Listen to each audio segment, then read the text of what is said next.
बिस्मिल्लाहिर्रहमानिर्रहीम, अस्सलाम वालेकुम। मैं हूं ईसा नकवी, मेरे साथ नजम गौहर साहब मौजूद हैं। इस वक्त जनूबी पंजाब ज़िला मुजफ्फरगढ़ की तहसील अलीपुर के साथ एक गांव है गाज़ी की बस्ती में, वहां पर मौजूद हूं। अकब में मेरे आप जो देख सकते हैं जीवन गार्लिक का खेत है। इस सिलसिले की ये दूसरी वीडियो है आप सबके सामने। कुछ इंतहाई अहम तफसीलात में इससे पहले वीडियो में रख चुका हूँ कि किस तरह बहुत ही कम इन्वेस्टमेंट के ज़रिए पाकिस्तान के ख़ुसूसन इस खित्ते के जो काश्तकार हैं वो लाखों से करोड़ों रुपए जो है वो मुनाफा कमा रहे हैं। और ये किस तरीके से इस फसल के हवाले से, क्योंकि बहुत ज़्यादा तफसील में सामने रख चुका हूँ गुज़श्ता वीडियो में, जिन्होंने नहीं देखी इसी वीडियो के कमेंट्स बॉक्स में पिन किया हुआ है गुज़श्ता वीडियो का लिंक। उसमें नजम गौहर साहब का टेलीफ़ोन नंबर, इनसे किस तरीके से रब्ता हो सकता है और इस फसल के हवाले से चंद बुनियादी मालूमात उसमें है। इस वीडियो में जो है वो हम स्पेसिफ़िकली गुफ्तगू करेंगे कि ये जो जीवन गार्लिक है इसको काश्त किस तरीके से, किस मौसम में किया जाता है, फसल का क्या ख्याल रखना पड़ता है, मुमकिन तौर पर इसमें बीमारियां क्या हैं, खाद की कितनी और कब ज़रूरत होती है, इसकी जो फसल की कटाई है, इसको ज़मीन से निकालना है वो कब जो है अमल किया जाता है, कब मैच्योर होने की अलामत है कि ये फसल जो है वो अब मैच्योर हो चुकी, इसको ज़मीन से निकाल लिया जाए, और इस प्रोसेस के दौरान क्या मुश्किलात मुमकिन तौर पर पेश आ सकती हैं। आपको याद होगा कि फरवरी के वस्त में मैंने इस हवाले से वीडियो की थी, उसके बाद एक अंबार लग गया था सवालों का, और उन्हीं सवालात के जवाब तलाश करने के लिए मैं एक मरतबा फिर यहाँ पर आया हूँ नजम गौहर साहब के साथ। इनका इंट्रोडक्शन क्योंकि पहले 2 वीडियोज़ में हो चुका है, मैं उस तफसील में नहीं जाऊँगा। और एक ज़रूरी चीज़ ज़रूर जहन में रखिएगा कि ये सिलसिले की आखिरी वीडियो नहीं है। इसके बाद जो है वो हम खुद इस खेत से, ये जिसको कहते हैं कि आपके सोना उगल रही है ज़मीन, उसको निकाल कर मुशाहिदा करेंगे कि किस तरह गार्लिक यानी कि लहसुन, जिसको मकामी ज़बान में थोम कहा जाता है, वो कितना बड़ा साइज़ का थोम जो है या लहसुन है वो प्रोड्यूस हो रहा है जीवन गार्लिक की शक्ल में। और इसके मुख्तलिफ जो हिस्से हैं उसके ऊपर बाद में बात करेंगे। ओवर टू यू जनाब नजम गौहर साहब। सवालात आपने सुन लिए, गुफ्तगू जो है वो इस फसल के हवाले से है। हमें पहले दिन से प्रोसेस बीज की प्रोक्योरमेंट से बताइए। सबसे पहले तो ये है कि ज़मीन की तैयारी। असल में जिस ज़मीन पे गार्लिक काश्त होना होता है और इतनी हाई वैल्यू क्रॉप है, मेरे ख्याल से उसमें दूसरी कोई फसल लगानी नहीं चाहिए, ये मेरा ज़ाती ख्याल है। इसको हमें जो है ना, इसकी हार्वेस्टिंग के फ़ौरन बाद खाली छोड़ देना चाहिए। और इसके अंदर जो बेहतरीन जो प्रैक्टिस है वो ये है कि सबसे पहले इसके अंदर हम जो है इसको गोबर की खाद वो इसके अंदर डालते हैं पर एकड़ 8 ट्रालियों के हिसाब से। और उसके बाद उसको जब ज़मीन में मिक्स कर देते हैं, उसके बाद जो है वो उसके अंदर ग्रीन मैन्योर के तौर पर जो है जंतर काश्त कर दी जाती है। फिर उस जंतर को जब वो 3 से 4 फीट की हो, फिर उस जंतर को ज़मीन के अंदर रूटावेट करके उसको ग्रीन मैन्योर के तौर पर इस्तेमाल किया जाता है। ये है इब्तदाई शार्ट यानी कि ज़मीन की तैयारी। फिर जब आप सितंबर में चले जाते हैं, फिर इसकी जो है ना जी लेज़र लेवलिंग है और बेड शेपिंग है। ये एक मैं बताता चलूँ आपको साथ साथ कि ये कई तरीक़ों से लगता है। प्लेन पे भी लगता है, बेड पे भी लगता है। मुख्तलिफ़ साइज़ हैं बेड के, 24 इंच में, 42 इंच में और 18 इंच में, 16 इंच के बेड पे भी लगता है। और ये मकई वाली खेली पे भी लगता है। हाँ, मतलब जो आपने लगाया है ये किस पे? ये 18 इंच बेड पे जो है ना 3 लाइनें लगी हुई हैं। और एक सेंटर में और 2 साइड्स पर, 2 साइड पे। पौधे से पौधे का फासला इसका जो स्टैंडर्ड है वो है 7 इंच। ठीक है ना, मुख्तलिफ जो है ना लोग मुख्तलिफ अंदाज में उसको प्रैक्टिस करते हैं, लेकिन इसका जो स्टैंडर्ड है वो 7 बाई 7 का है। सही। लाइन टू लाइन 7 इंच, पौधे से पौधा 7 इंच।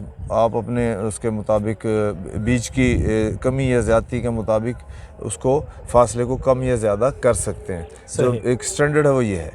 अच्छा, अगले सवाल पर आने से पहले मैं एक चीज़ पहले आपको बता दूं कि जो बीज की तैयारी का अमल है कि किस तरीके से जब ज़मीन से इस लहसुन को बाहर निकाल लिया जाता है, उसके बाद उसको किस तरीके से तैयार करना है, उसको बीज में कैसे कन्वर्ट करना है, उसका ख्याल कैसे रखना है, उसके ड्राई होने का प्रोसेस क्या है, ये क्योंकि आखिरी वीडियो में होगा तो मैं उसको शामिल नहीं कर रहा अगले सवाल पर आने से पहले। अलबत्ता अब हम इस मुकाम पर पहुँचे हैं जहाँ सितंबर के महीने में आपके पास बीज जो है वो लहसुन का अवेलेबल है, ज़मीन आप तैयार कर चुके हैं।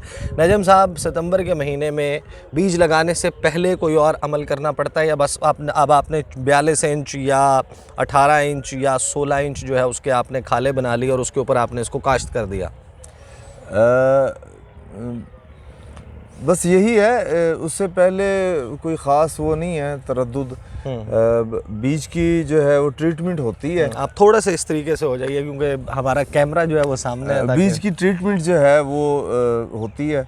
उसके बाद आपने इसको यानी इसको बीज को स्विंग करने के बाद हमारे यहाँ जो कामयाब प्रैक्टिस है वो ये है कि इसको हम ऑर्गेनिक मल्च कर देते हैं। उस मल्चिंग का बहुत अच्छा फ़ायदा जो है ना वो फसल को मिलता है। वो मैंने बाकायदा इसको ऑब्ज़र्व किया है कि मल्चिंग और बग़ैर मल्चिंग की फसल में सेहत का बहुत ज़्यादा फ़र्क होता है। बग़ैर मल्चिंग वाली फसल की सेहत और मल्चिंग वाली सेहत जो है वो बहुत अच्छी होती है। अच्छा, मैं ये जिन अहबाब की रिक्वेस्ट के ऊपर ये वीडियो बना रहा हूँ, ज़ाहिर है कि उनमें बहुत सारे लोग जो हैं वो इन टर्मिनोलॉजी से आगाह हैं, उनको मालूम है कि ये मल्चिंग, मुझे एग्जैक्टली नहीं पता ये क्या बात हो रही है, लेकिन ज़ाहिर है कि अब अगर हम हर टर्म को जो है वो एक्सप्लेन करने लगेंगे तो वीडियो का दौरानिया बहुत ज़्यादा हो जाएगा। यही वजह थी कि गुज़श्ता वीडियो जो कि पिन जो है वो की हुई है इसी वीडियो के कॉमेंट्स बॉक्स में, उसमें मैं नजम गौहर साहब का नंबर जो है वो शेयर कर चुका हूँ। And it's very nice and kind of him कि ये, क्योंकि इनका अपना एक व्हाट्सएप ग्रुप है, ये जितने भी ग्रोअर्स हैं इस एरिया के, और वहाँ पर जो मुख्तलिफ फ्रीक्वेंटली आस्क्ड क्वेश्चंस हैं इसके हवाले से, जो ज़रूरी आम तौर पर सवालात किए जाते हैं, उनके जवाब जो हैं वो इसमें देते हैं। अच्छा, अब हमने फसल काश्त कर दी, अब फसल काश्त करने के बाद क्या मराहिल हैं जिनसे गुजरना पड़ता है, सर्दियों में क्या ख्याल रखना पड़ता है, क्योंकि सितंबर के बाद तो फिर आपका विंटर फॉल होता है और बड़ी कड़ाके की सर्दी पड़ती है पाकिस्तान में मुख्तलिफ इलाकों में, यहाँ पर भी धुंध का सीज़न भी आता है। इसको खाद दौरान फसल कितना देनी होती है, मुमकिन बीमारियां क्या है, ये सारा प्रोसेस ज़रा समझाइएगा। ईसा भाई, इसमें मैं वहीं मल्चिंग से शुरू करता हूँ दोबारा। मल्चिंग में इन शॉर्ट बता देता हूँ कि ये ज़मीन को कवर करना होता है ताकि ज़मीन जो है उसके बहुत ज़्यादा फ़वाइद हैं। खैर टाइम बहुत शॉर्ट है। मल्चिंग बहरहाल बहुत सूदमंद है। मल्चिंग ये कि ज़मीन को आप कवर कर देते हैं ऑर्गेनिक मैटर के साथ, उसमें कई चीज़ें आ जाती हैं, भूसा है, यानी कि राइस स्ट्रॉ जिसको कहते हैं हम, पलाली कहते हैं, या गंदम की कटाई के बाद बच जाने वाला जो छिलका है उसको, वो भी, और इसी किस्म की जो है ज़्यादा जो काबिल ज़िक्र है वो है अपना पराली। पराली के साथ इसको कवर, वैसे शॉपर के साथ भी होती है। खैर उसके बाद जो है ना पानी वगैरह लगाने के बाद इसका जो पहला जो सेंसिटिव मरहला आता है वो आता है कोरे के दिनों में, जब शदीद ठंड पड़ती है। अच्छा, आपने लगा दिया सितंबर में, वहाँ से कोरे तक का बड़ा तवील वक्त है। इस दौरान कोई चीज़ रिक्वायर्ड नहीं है। अहम चीज़ ये है कि इसकी स्प्राउटिंग में बहुत थोड़ा सा, ये आम लहसुन से स्प्राउटिंग में थोड़ा सा टाइम ज़्यादा लेता है, यानी कि 13 दिन से ये 1 महीना भी ले लेता है स्प्राउट होते हुए। तो अगर कोई नया काश्तकार है तो वो उसे घबराने की ज़रूरत नहीं है, स्प्राउटिंग में थोड़ा सा टाइम ज़्यादा लेता है। उसके बाद जो है वो कोरे के अंदर इसको थोड़ी सी स्ट्रेस आती है मौसम की। चील पीरियड इसके लिए ज़रूरी भी है, बहुत ज़्यादा ज़रूरी है। वो इसकी जो मिजाज है उसके लिए बहुत अहम पीरियड है। उस पीरियड के अंदर ये थोड़ी सी स्ट्रेस ज़रूर लेता है। उसके बाद फिर आगे जब मौसम चेंज हो रहा होता है, यानी कि सर्दी से गर्मी की तरफ जाता है, उस वक्त भी इसकी थोड़ी सी केयर करनी पड़ती है। इस मरतबा जो गर्मी अचानक, यानी कि मार्च की, यानी कि मिड ऑफ मार्च के अंदर जो है ना यकदम गर्मी की एक हीट वेव आई, उसकी वजह से स्ट्रेस फसलों पे, ख़ास तौर पे पंजाब की फसलों में आई। अच्छा, इस दौरान खाद की कोई रिक्वायरमेंट होती है? खाद यकीनन कुछ मुख्तलिफ प्रैक्टिसेस हैं, कुछ इसी ऑर्गेनिक जो मैंने आपको पहले बताया खाद के ऊपर, यानी कि जो आहल कह लें, गोबर की खाद कह लें, मुख्तलिफ मतलब इसको नाम से लोग पहचानते हैं। उसके अलावा ग्रीन मिन्योर यानी सब्ज़ खाद, बहुत कई लोग जो इसी के ऊपर इत्तफाक करते हैं बेस के अंदर। अदरवाइज़ कुछ लोग उसके अंदर केमिकल खाद भी डाल देते हैं। वैसे अगर ज़्यादा ऑर्गेनिक खाद पे बेस के अंदर उसके ऊपर इसकी प्रैक्टिस किया जाए तो वो इसकी शेल्फ़ लाइफ को भी बढ़ाती है और वो बहुत ज़्यादा फ़ायदेमंद होती है। अच्छा, इसके ऊपर कोई स्प्रे वगैरह भी करने पड़ते हैं? जी यकीनन। एक तो कोरे के जो दौरान जो है ना इसकी मतलब सेहत को, क्योंकि कोहरा जो है वो यानी शदीद ठंड का जो मौसम है उसमें हर पौधा अपनी ग्रोथ को स्लो कर देता है। सही। वो दरख्त हो, पौधा हो, फसल हो, कोई भी। तो उस दौरान उसकी जो ग्रोथ है उसे रेगुलर करने के लिए इसको टॉनिक कोई ना कोई दिया जाता है। उसमें NPK वगैरह है, अमाइनो एसिड्स वगैरह हैं, तो वो उस वक्त उनको स्प्रे किया जाता है, फोलियर किया जाता है, स्प्रे किया यानी कि आप इनके पत्तों के ऊपर इसको वो कर देंगे। अच्छा, अब हम उस प्रोसेस पे आ गए कि आपकी तमाम चीज़ें, इसमें कोई बीमारियां वगैरह तो नहीं है, जिस तरह वो सुंडी होती है, तेला होता है या कोई मक्खी बहुत होती है? ज़्यादा बीमारी तो इसमें नहीं है, लेकिन ये ज़रूर है कि जब मैं अपनी बात को वहीं से कंटिन्यू करूँगा कि जब मौसम तब्दील होता है ना सर्दी से गर्मी की तरफ, उस वक्त इस पे अंदेशा होता है। इस साल ज़्यादा देखने में आया है कि इसके ऊपर थ्रिप्स का जो है अंदेशा होता है। अच्छा। थ्रिप्स का जो है हमला होता है, उसके लिए मुख्तलिफ अद्वियात हैं, उसको आप फोलियर कर दें तो वो कंट्रोल आ जाता है। सही। अब आपको ये किस तरीके से आपने बताया था कि जिस वक्त ये पौधा होता है, और आप ये देखें जनाब, ये मेरे अकब में मौजूद है, और ये अब क्योंकि अपनी जो है हार्वेस्ट के लिए मैच्योर हो चुका है,